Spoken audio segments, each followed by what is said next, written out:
University మంచి భవిష్యత్తు కోసం తెలుగు విద్యార్థులు ఇష్టపడే యూనివర్సిటీ. కాల్ 9059052378 9059052379.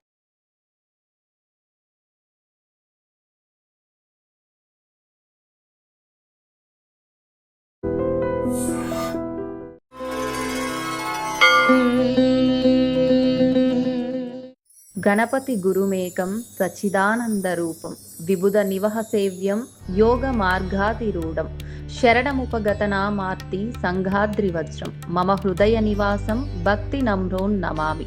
మైసూర్ అవధూత దత్తపీఠాధిపతులు జగద్గురు పరమ పూజ్య శ్రీ గణపతి సచ్చిదానంద స్వామీజీ వారిని ఉద్దేశించి భక్తులు చెప్పుకునే శ్లోకం ఇది. తెలుగు రాష్ట్రాల్లో దత్తాత్రేయుడి గురించి అతి తక్కువ మందికి మాత్రమే తెలిసిన రోజుల్లో కన్నతల్లి జయలక్ష్మీమాత ఆదేశంతో దత్త ప్రచారాన్ని భుజానికెత్తుకొని ఊరూరా దత్తుని పరిచయం చేసిన ఘనత శ్రీ స్వామీజీది.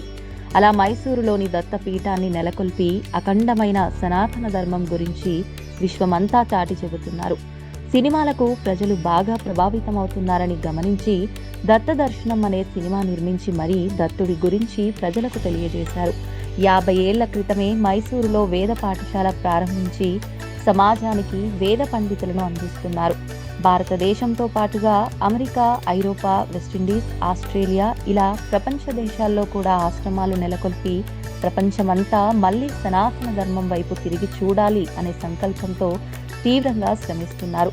లక్షల మందితో హనుమాన్ చాలీసా పారాయణాలు, వేల మందితో వ్రతాలు, రాగరాగిణి విద్యతో నాద చికిత్స కార్యక్రమాలు, శ్రౌత యాగాలు, స్మార్త యాగాలు, శివరాత్రులు, నవరాత్రులు, భారత్ మరియు అమెరికా దేశాల్లో వేలాది మందితో భగవద్గీత కంఠస్థ పారాయణాలు, గీతా పాఠాలు, పరీక్షలు, సన్మానాలు, బాల్యం నుండే సనాతన ధర్మాన్ని అభ్యసింపజేసే బాలదత్త తరగతులు, భగవద్గీతను కంఠస్థం చేయలేని పెద్దవారితో కూడా తప్పులు లేకుండా పుస్తకం చూసి చదివేలాగా తరగతులు, ఇలా ఒకటేమిటి స్వామీజీ సర్వతోముఖంగా సనాతన ధర్మానికి విశేషమైన సేవ చేస్తున్నారు.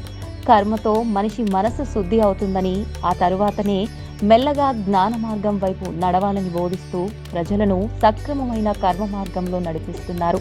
స్వామీజీని ఆశ్రయించి ఆశీస్సులు పొందిన వారిలో ప్రస్తుత భారత ప్రధాని శ్రీ నరేంద్ర మోదీతో పాటు అటల్ బిహారీ వాజ్పేయి, పివి నరసింహారావు, మాజీ రాష్ట్రపతులు శంకర్ దయాళ్ శర్మ, ఆర్ వెంకట్రామన్లు, జగన్మోహన్ రెడ్డి, రాజశేఖర్ రెడ్డి మొదలైన తెలుగు రాష్ట్రాల ముఖ్యమంత్రులు, గవర్నర్లు, మంత్రులు, అనేక మంది ఐఏఎస్, ఐపీఎస్, ఐఆర్ఎస్, ఐఎఫ్ఎస్ ఆఫీసర్లు మాత్రమే కాక ప్రఖ్యాత ఆధ్యాత్మిక బౌద్ధ గురువు దలైలామా, బాబా రామ్దేవ్, రవిశంకర్ గురూజీ, ఆర్ఎస్ఎస్ చీఫ్ మోహన్ భాగవత్, జైన తీర్థంకరులు మొదలైన వారు ఉన్నారు. మకరందం కోసం తుమ్మెదలు పువ్వులపైన వాలినట్టు ఆధ్యాత్మిక మార్గదర్శనం కోసం స్వామీజీ పాదాలపై వాలుతారు సాధకులు. స్వామీజీ నిర్వహిస్తున్న గోశాలలు, అతిపెద్ద పక్షుల సంరక్షణ కేంద్రమైన సుఖవనం, అతిపెద్ద హనుమంతుడి విగ్రహ స్థాపనలు, ఇలా స్వామీజీ వారి గురించి చెప్పాలంటే ఎంత సమయము చాలదు. శ్రీ స్వామీజీ వారి కీర్తి కిరీటంలో మరిన్ని కలికితురాళ్ళు అంటే 8కి పైగా వారిని వరించిన గిన్నెస్ బుక్ రికార్డులు, అందులో 4 రికార్డులు హనుమాన్ చాలీసా పైనే రాగా 2 భగవద్గీత పారాయణ విషయంలో వరించాయి. అంతటి మహాత్ములైన శ్రీ స్వామీజీ వారితో ఐడ్రీమ్ మీడియా తీసుకున్న ధర్మ మార్గం ప్రత్యేక ఎపిసోడ్ మీకోసం. చింతామణి గణపతి క్షేత్రం నాకు చాలా ఇష్టం. రేపు నాద ప్రసారం చేస్తున్నారు. ఇంతసేపు ఒక ఇంటర్వ్యూ చేశానండి. నాద ప్రసారాన్ని గురించి అడిగారు ప్రశ్నలు. చెప్పాను సమాధానం. అది చూడండి. నాదం అంటే ఏమిటి, నాద ప్రసారం అంటే, రాగసాగర అంటే ఏమిటి, ఇవన్నీ కూడా బాగా బాగా క్వశ్చన్ చేసింది ఆ యాంకర్.